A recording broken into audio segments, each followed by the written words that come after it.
So, as Pochita fights valiantly against the primal fear, the aging devil, no matter how many times the Black Chainsaw Man is able to slice through and chop up the devil, aging just regenerates and comes right back as if nothing happened. Meanwhile, for every death Pochita is dealt, Denji just needs to devour enough tree person in the aging world to make up for all the damage. Now, while I am sure that Denji could probably eat tree people for days on end, and Pochita's more than willing to keep getting back up and fighting, upholding its title as the Executioner of Hell, this cycle can only go on for so long. And considering aging has already resolved at this point to hold Pochita down and force feed himself to the Executioner, we definitely cannot keep this up forever. Of course though, Big Brain Denji has the bright idea to have Pochita hurl up another devil, one that might actually provide them an advantage that can help them change the tides of battle. Unfortunately, Denji ended up barfing up one of the most shifty little weasels that has ever existed in Fujimoto's Chainsaw Man, and that's Yoshida. Which is honestly funny to me, because this is like the third or fourth time Fujimoto has just removed Yoshida from the story off screen. Yoshida just disappeared after cutting off Asa's arm after her apartment, and Denji cooked and ate him up apparently during his feast in the previous couple of chapters too. Now, it was already assumed that Denji had eaten the octopus devil, but it was never known if Yoshida was included with that. Clearly, we underestimated Pochita and his ability to swallow things whole, because you would think with teeth like that are super duper sharp, Yoshida is not coming out in one piece, but bro was unharmed and undigested entirely. One thing I want to point out is there was a major theory in regards to a comment that the crazy tree dude was making, and he's still very much present. He has not left at all, so I don't know if he's still important, if Denji's gonna eat him while he's a human. I don't know. Bro is probably thinking he is on the biggest trip he has ever had. He took the brown acid. And the comment is, there was only one known person in history that was able to escape the aging world. Many people assumed Yoshida was this person due to his uncanny appearance, off-putting personality, and just the genuine fact of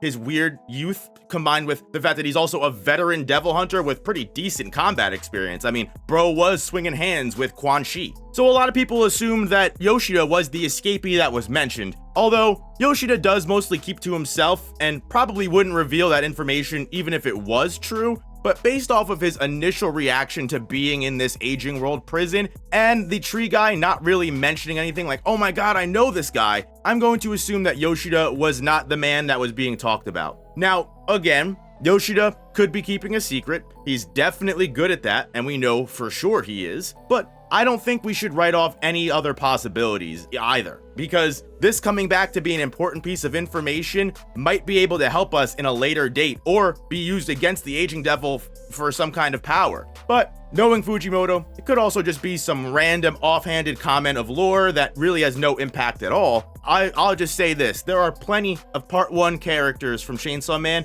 that have yet to make an appearance. And to be honest, any one of them would get a standing ovation upon their return. Bring back Kishibe. Asa is not happy that Yoshida was coughed up. And to be fair, Yoshida also seems plenty concerned that Asa has regained the arm that he cut off. Most likely very aware that this just means Asa and Yoru have developed even further than they have in their last encounter. In classic Yoshida fashion, instead of apologizing for cutting off Asa's arm and trying to make up, he just gets right to business and asks what the situation is and how he can help. But I will say, I think Yoshida's nonchalant attitude about finding out that they're inside the aging devil's world and everything that's happened proves even further that he is not the escapee that was being commented on. And to bring attention to the crazy guy, if he's anything to go off of, I think returning to the eternity prison of like no aging, no death, that could drive one so insane they legitimately become a fucking tree. I think if Yoshida really was the man that escaped, he would be traumatized that he was back here. So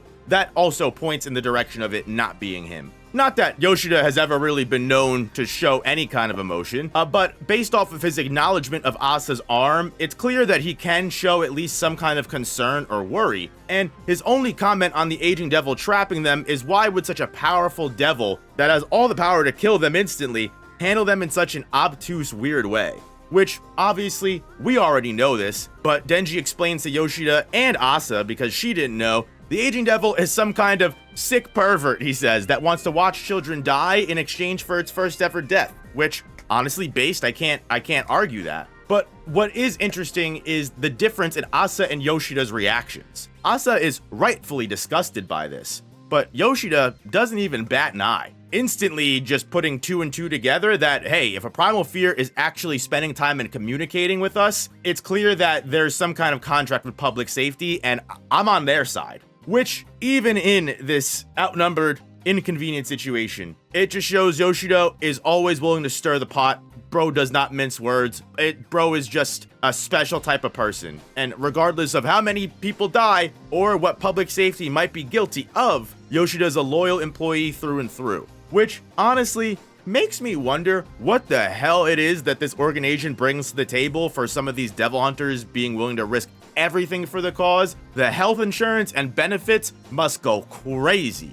Because, sure, in the military, in, public servants, stuff like that, in real life, people are willing to sacrifice themselves for what they believe is the greater good, especially when it comes to their homeland in times of war and justice. But in a world where supernatural devils are the enemy, and humans are constantly at a disadvantage, perhaps even more so, soldiers are willing to excuse heinous acts when they know there might be no other way to fight back. Because remember, as far as public safety is concerned, this is all for the benefit of humanity and the protection of their species from the supposedly upcoming apocalypse. So, sure, despite Yoshida's morbid jadedness clearly shining through, the fact that this is such a horrible crime and he's not flinching, it's either possible it's because he's very dedicated to do whatever it takes to help humanity and public safety, or Yoshida personally has some kind of ulterior motive within public safety's higher-ups, or some kind of personal mission to follow public safety through to the end. Because for people like Fumiko and Yoshida to excuse so much for what seems to be a board of directors consisting of nothing but old farts and out-of-touch politicians that are really only looking out for themselves, they can say that they're doing this for the public all they want. I don't believe it for a minute. The truth is, real justice would never accept the harm that the aging devil is causing. Personal strife, greed, and a selfishness that's willing to climb over and push down anything that's in your way, those are the type of people that sacrifice children for eternal life. Yoshida isn't stupid though. He knows he's not only trapped in this eternal prison, but he's also outnumbered by his enemies with no devil powers at all. Yoshida, taking that into consideration, opts for a momentary truce, at least until they can escape the aging world. But he does it in such a slimy, weaselly way that neither Denji or Asa really want to accept his partnership, even if it is only temporary. What's even more ridiculous is that Asa tries to punch Yoshida, and he just catches her punch and turns it into a handshake, which just annoys me and irks me to no end. Yoshida's the exact kind of character I hate. Gives me the same vibes as Count Saint Germain from Dandadan. What an herbivore. Anyway, Denji questions Yoshida and why he should team up with people who are willing to slaughter innocent kids, which based. And Yoshida responds with some kind of philosophical tangent about neutrality and how sometimes, regardless of the hostility that exists, enemies should sometimes work together to smooth one another's violent tendencies and minimize destruction. Using an example of a bear that wanders into town or a hiker that wanders into the bear's territory. Despite the two forces being opposed to one another and almost always prone to respond with violence first, it's much more beneficial for the human to just leave the bear's territory and vice versa for the human to lead the bear out of town than it is for the two of them to fight for supremacy. Because at the end of the day, both the bear and human getting to return to their world at the end of the interaction, as opposed to killing one another and creating adversity between these two species, is always the better outcome. Yoshida admits that sure, he feels sometimes awarding violent instinctual creatures like bears too much grace and trust is a bad thing, because obviously animals don't have the same kind of agency that humans do.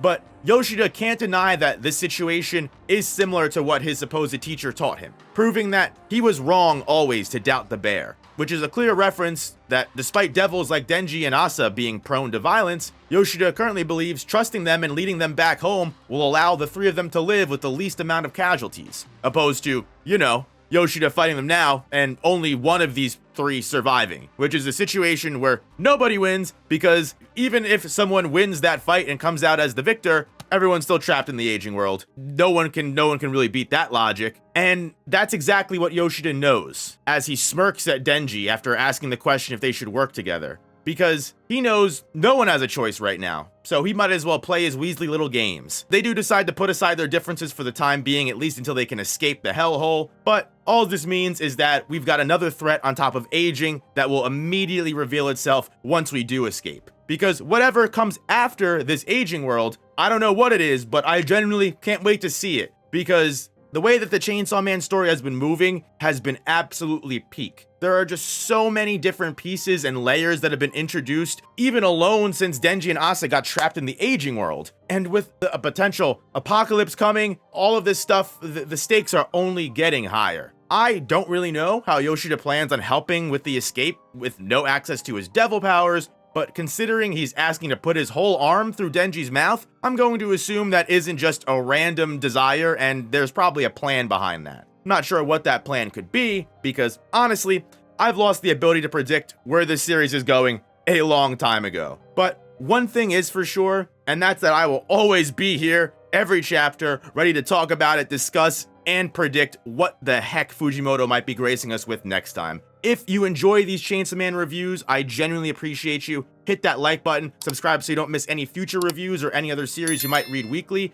and check out the main channel if you want to see any other type of content. Thank you guys so much for watching, and I'll see you in the next one. Peace.